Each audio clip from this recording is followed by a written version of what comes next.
So hello everyone. नमस्कार, आदाब और सत श्री अकाल। तो कैसे हो तुम लोग? आई होप तुम लोग बढ़िया होगे, मस्त कर रहे होगे एकदम अपने लाइफ में। तो आज ये मेरा बायोलॉजी का लेक्चर नंबर 1 है, क्लास 9th के लिए। ओके, क्लास 9th के लिए चैप्टर 1 नंबर 1 हम लोग कर रहे थे इम्प्रूवमेंट इन फूड रिसोर्सेज, जिसमें हम लोग crops, different type of crop जो जो कि एडिबल होता है, और खरीफ खरीफ क्रॉप्स, रबी क्रॉप्स के बारे में हम लोग जाने थे। आज हम लोग जानेंगे इम्प्रूवमेंट इन यील्ड। जो क्रॉप होता है उसमें इम्प्रूव कैसे करेंगे हम लोग उसको, उसमें जो यील्ड जो हम लोग को पैदा मिलता है, जो कि उसका रिजल्ट होता है, उसको हम लोग इम्प्रूव कैसे कर सकते हैं।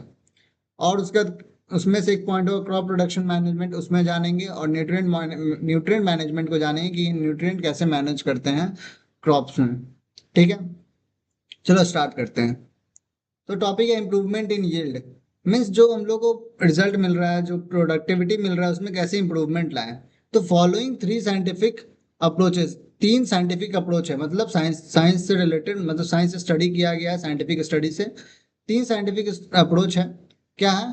इंडिया में to obtain high yields from agriculture farm, agriculture farm से हाई यील्ड लाने का।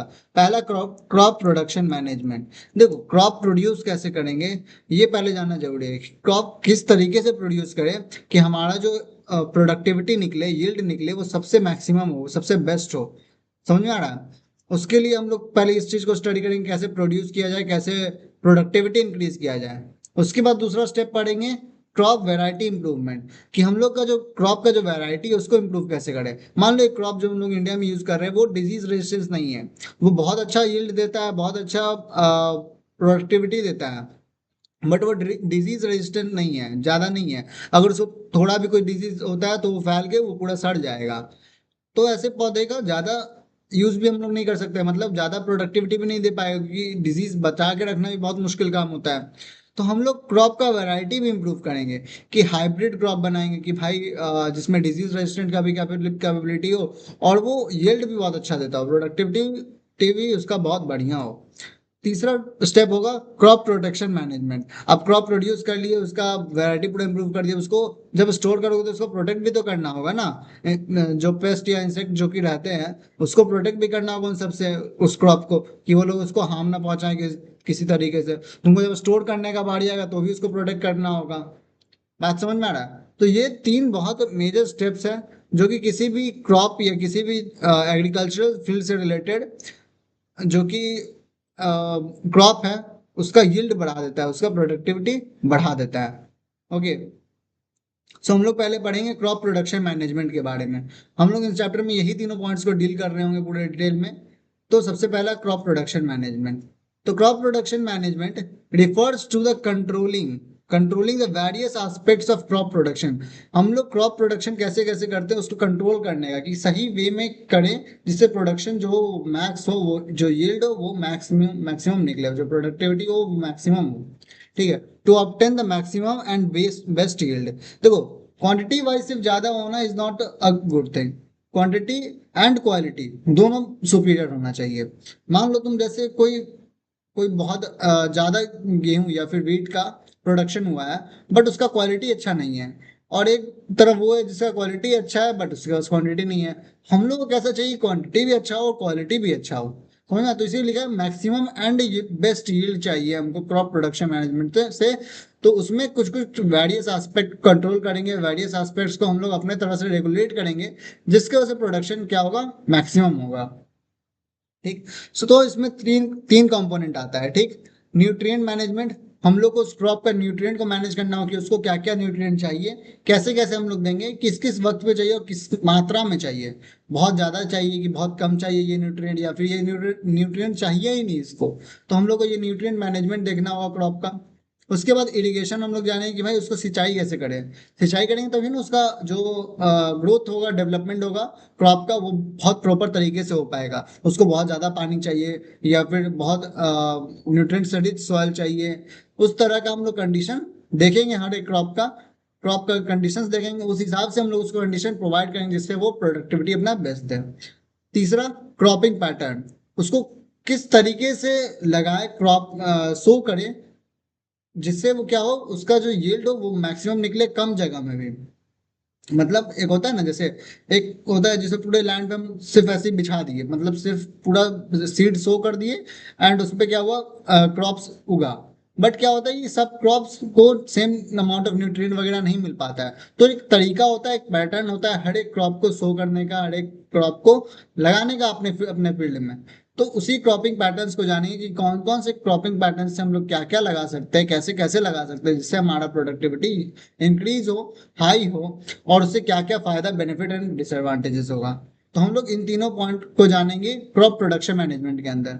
तो सबसे पहले बढ़ते हैं आगे न्यूट्रिएंट मैनेजमेंट की तरफ। ठीक। Nutrient management, nutrient management means controlling the selection, timing and amount of nutrients apply to the crops. हम लोग क्या क्या कंट्रोल कर रहे हैं, कंट्रोलिंग द सिलेक्शन, किस तरह का न्यूट्रिएंट, उसको कौन सा न्यूट्रिएंट चाहिए ये पहले कंट्रोल करना होगा। उसके बाद टाइमिंग, कब चाहिए उसको, स्टार्टिंग में ही चाहिए जब तुम लोग सीड्स हो की हो, या फिर वो जब बड़ा हो रहा हो, ग्रोथ हो रहा हो, डेवलपमेंट हो रहा हो उसमें तब चाहिए, या फिर जब वो प्रॉपर ग्रोथ हो चुका है उसका तब उसको वो न्यूट्रिएंट लगातार चाहिए, वो हम लोग देखेंगे। एंड अमाउंट, कितने अमाउंट में चाहिए, बहुत ज्यादा चाहिए या बहुत कम उस न्यूट्रिएंट का उसको जरूरत है, ज्यादा जरूरत नहीं है, वो सब हम लोग जानेंगे इस न्यूट्रिएंट मैनेजमेंट के अंदर, जो कि सप्लाई किया जा रहा है जब चाहिए क्रॉप्स को। बात समझ में आ रहा है?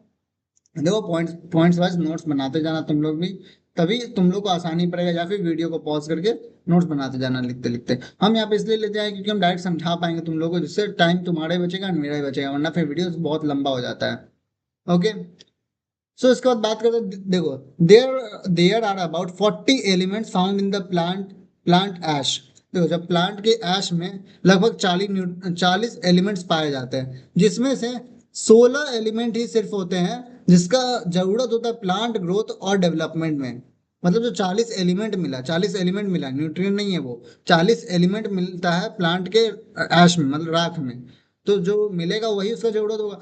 तो उसमें से सिर्फ 16 एलिमेंट ही ऐसे थे जो कि प्लांट की ग्रोथ और डेवलपमेंट में उसको मदद कर रहे थे। और जो बाकी थे वो डिफरेंट डिफरेंट एस्पेक्ट, उनका डिफरेंट डिफरेंट रोल्स है।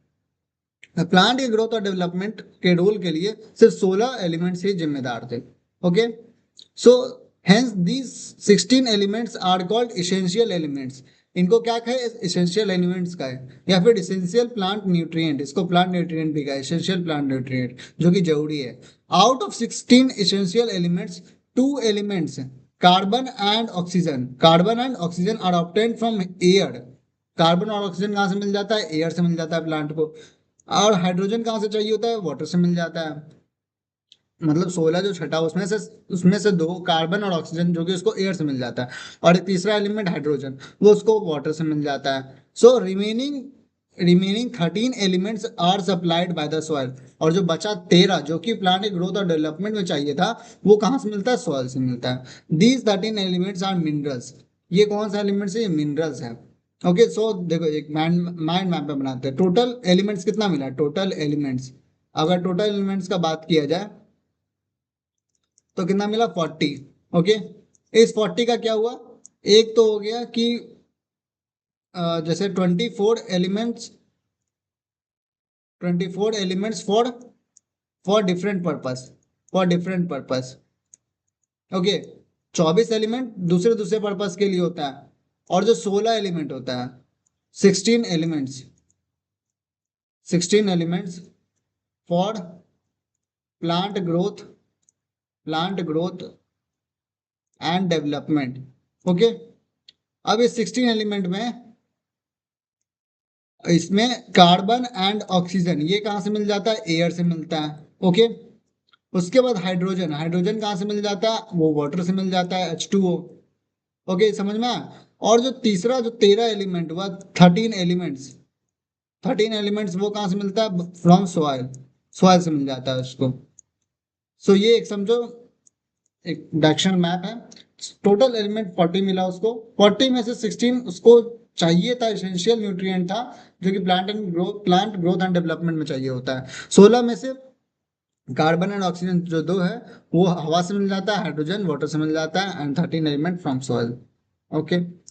चलो ये देखो एक टेबल है, यहाँ पे ये गलत लिखा हुआ है, देखो यहाँ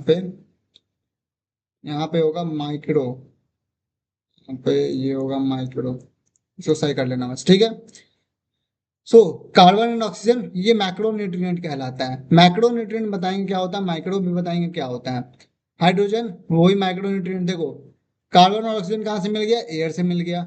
वाटर से क्या मिला, हाइड्रोजन। और सॉइल से क्या मिल रहा है, ये 13 तरह का न्यूट्रिएंट। ये टोटल कितना है, 13 एलिमेंट्स है। 13 एलिमेंट्स या इसको न्यूट्रिएंट्स कहो, और न्यूट्रिएंट्स। ओके, वो कहाँ से मिल रहा है, सॉइल से मिल रहा है। तो चलो आज जानते हैं ये क्या होता है एसेंशियल न्यूट्रिएंट का, और फिर ये माइक्रो न्यूट्रिएंट क्या होता है। हम लोग आज माइक्रो और माइक्रो को ही जानेंगे, ये शॉर्ट लेक्चर रहेगा थोड़ा।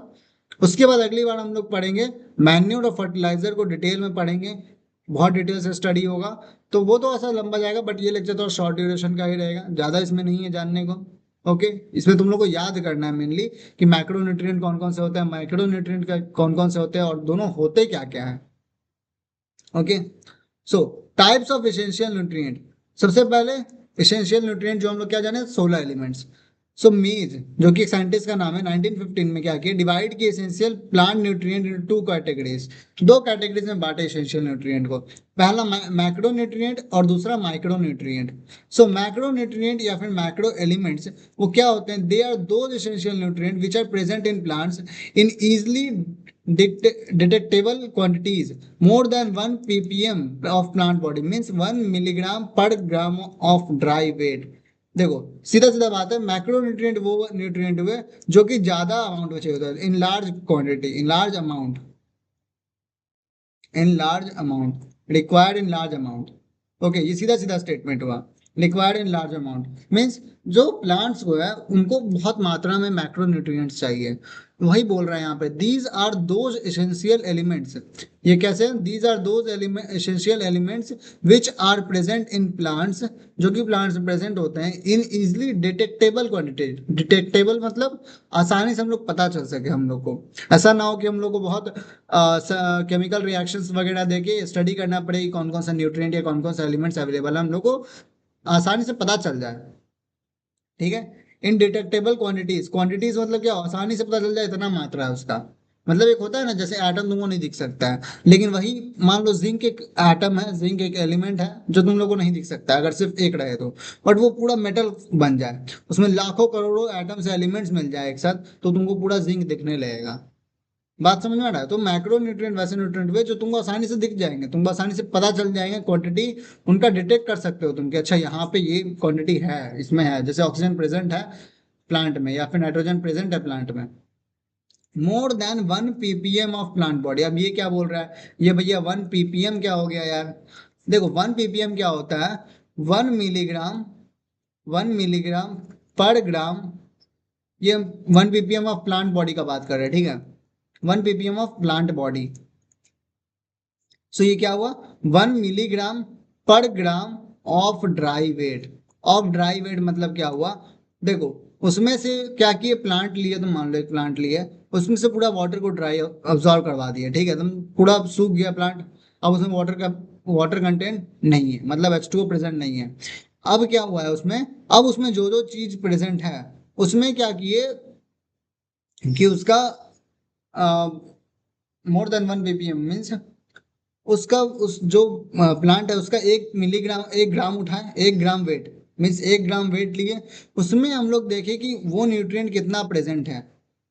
मतलब मान लो जैसे ये पूरा प्लांट था, ठीक है, ये पूरा प्लांट है ऐसे करके, एंड ये पूरा प्लांट, ठीक है, और ये लीफ है मान लो ऐसे करके, ठीक है, इसमें से सिर्फ 1 ग्राम उठाए मीन्स ये 1 ग्राम, 1 ग्राम ऑफ प्लांट पार्ट, ये 1 ग्राम प्लांट पार्ट उठाए, इसको हम लोग स्टडी किए, इसको हम लोग क्या किए, स्टडी किए, और हम लोग को ये पता चला कि मैक्रोन्यूट्रिएंट्स, जो मैक्रोन्यूट्रिएंट्स है, वो macronutrients are present in large quantity, in large quantity, in large quantity, more that is more than, that is more than 1 milligram, 1 milligram of that 1 gram means 1 gram में कितना मिलीग्राम होंगे, तुम student, 1 gram is equals to, 1 gram is equals to क्या होगा, 1 gram is equals to 10⁻³ milligram. बात समझ रहे हो ना भैया? तो 1000 मिलीग्राम में से 1 मिलीग्राम से भी ज्यादा क्वांटिटी है उस एक मैक्रोन्यूट्रिएंट का।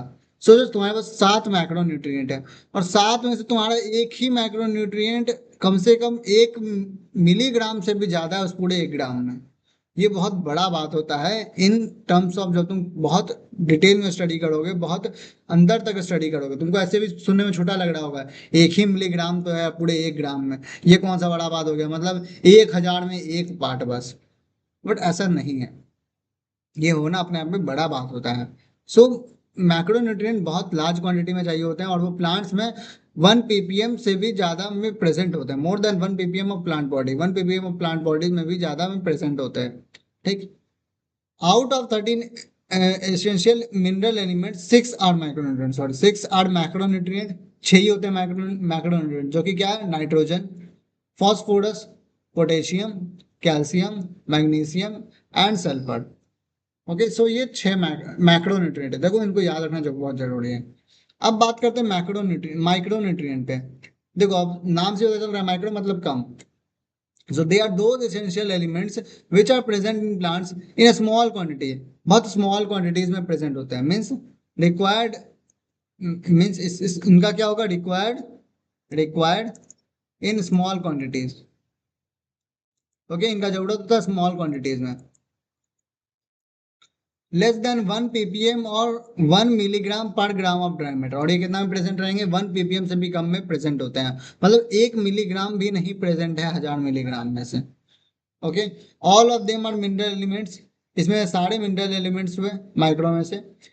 Micronutrients are mostly involve in the functioning of enzymes, ये याद रखना, जो माइक्रोन्यूट्रिएंट होते हैं वो मेनली किसमें इन्वॉल्व होते हैं, एंजाइम के फंक्शनिंग में। एंजाइम जो भी वर्क कर रहा है प्लांट बॉडी के अंदर, वो कैसे फंक्शन कर रहा है, वो कैसे वर्क कर रहा है, उसके उसके काम में इन्वॉल्व रहते हैं माइक्रोन्यूट्रिएंट, उसी को देख रेख करते हैं, उसी को देखते हैं। Out of 13 mineral element 7 are micronutrient, 7 micronutrient है। क्या क्या, iron, manganese, boron, zinc, copper, molybdenum and chlorine. अभी ये सब नाम याद कर लो। अगर तुम लोग कभी सुने होगे केमिकल रिएक्शन या इक्वेशन के बारे में, तो केमिकल रिएक्शन या इक्वेशन में कभी कभी कैटेलिस्ट या किसी किसी तरह से हम लोग आयरन, मैंगनीज ये सब का यूज करते ही करते हैं। सो ये सब क्या हुआ, बहुत कम मात्रा में प्लांट में प्रेजेंट होते हैं, और ये सब एंजाइम को फंक्शन करने में बहुत ज्यादा हेल्प करते हैं। ठीक, चलो अब क्या है, अब है difference between macro and micro nutrient. Macro और माइक्रो न्यूट्रिएंट्स के बीच का डिफरेंस। दे देखो, मैक्रो क्या हुआ, they are required in large quantities, large quantities में चाहिए होता है, जबकि माइक्रो क्या, they are required in very small quantities, बहुत स्मॉल अमाउंट में चाहिए होता है। concentration of each macronutrient in plant is more than 1 mg/g of dry matter, या फिर इसको लिख सकते हो 1 ppm ऑफ ड्राई मैटर, ये भी लिख सकते हो। ड्राई मैटर का 1 ppm से भी ज्यादा होता है, जबकि माइक्रो में below 1 mg/g of dry matter. They take part in building plant body and different protoplasmic structure। ये देखो मैक्रोन्यूट्रिएंट बताया, देखो जो जितना भी एसेंशियल न्यूट्रिएंट है वो ग्रोथ एंड डेवलपमेंट में काम आता है, बट माइक्रो वाला कहाँ काम आता है, एंजाइम्स के फंक्शन में, कि एंजाइम कौन सा रिएक्शन में कहाँ पे कैसे वर्क कर रहा होगा, जिससे कोई एक रिएक्टेंट से कोई एक प्रोडक्ट बन रहा होगा। बट मैक्रो को क्या होता है, they take part in building plant body, वो प्लांट बॉडी को बनाते हैं, वो डिफरेंट डिफरेंट सेल्स को बनाते हैं, and different protoplasmic structure, means जो प्रोटोप्लाज्म में रह सके, मतलब जो सेल के अंदर का जो भी जितना भी सेल ऑर्गेनल है वो सब प्रोटोप्लाज्मिक स्ट्रक्चर न कहलाएगा। जैसे मान लो माइटोकॉन्ड्रिया, क्लोरोप्लास्ट, गोल्गी बॉडी, ये सब जो भी होता है, वैक्यूल, ये सब जो भी होता है वो सब क्या है, प्रोटोप्लाज्म में तैरते हुए एक स्ट्रक्चर से एक सेल ऑर्गेनल है। सो ये जो मैक्रोन्यूट्रिएंट है वो बिल्डिंग मीन्स प्लांट बॉडी को बनाने में हेल्प करते हैं एंड प्रोटोप्लाज्मिक स्ट्रक्चर को बनाने में। They have no such function, जबकि माइक्रोन्यूट्रिएंट का ऐसा कोई फंक्शन नहीं है। माइक्रोन्यूट्रिएंट मेनली फंक्शन करते हैं एंजाइम्स को फंक्शन करवाने में, एंजाइम्स को अपना काम करवाने में। दे हैव नो मैक्रो में they have no significant role in enzyme activity, इनका कोई वैसा कुछ रोल नहीं है एंजाइम एक्टिविटी में। एंड इलेक्ट्रॉन ट्रांसपोर्ट क्या होता है, ये तुम लोग 11th में आगे पढ़ोगे कि इलेक्ट्रॉन ट्रांसपोर्ट कहाँ होता है, नहीं होता है, उससे क्या होता है, नहीं होता है, वो सब तुम लोग पढ़ोगे आगे। जबकि माइक्रो क्या है, माइक्रो इन्वॉल्व होते हैं एंजाइम एक्टिविटी में भी और इलेक्ट्रॉन ट्रांसपोर्ट में भी। ठीक, इसका एग्जांपल्स क्या हुआ, याद रखना इसको, 6 का 6 हो, nitrogen, phosphorus, potassium, calcium, magnesium and sulphur. इसका साथ याद रखना, iron, manganese, boron, zinc, copper, molybdenum and chlorine. So macro and micro दोनों समझ में आ गया। न्यूट्रिएंट मैनेजमेंट यहाँ तक जाने, उसका नेक्स्ट क्लास में हम लोग जानेंगे मैन्योर एंड फर्टिलाइजर के बारे में। सो आज के लिए बस इतना ही। थैंक यू सो मच, आप लोग यहाँ तक बने रहे यार मेरे साथ। आगे ऐसे ही करते चलना है, पढ़ते चलना है। जो भी दिक्कत होगा, जो भी डाउट होगा, पूछना एकदम बिंदास आके, हम तो यहीं बताने के लिए। सो फिर मिलते हैं नेक्स्ट क्लास में। Bye bye, see you.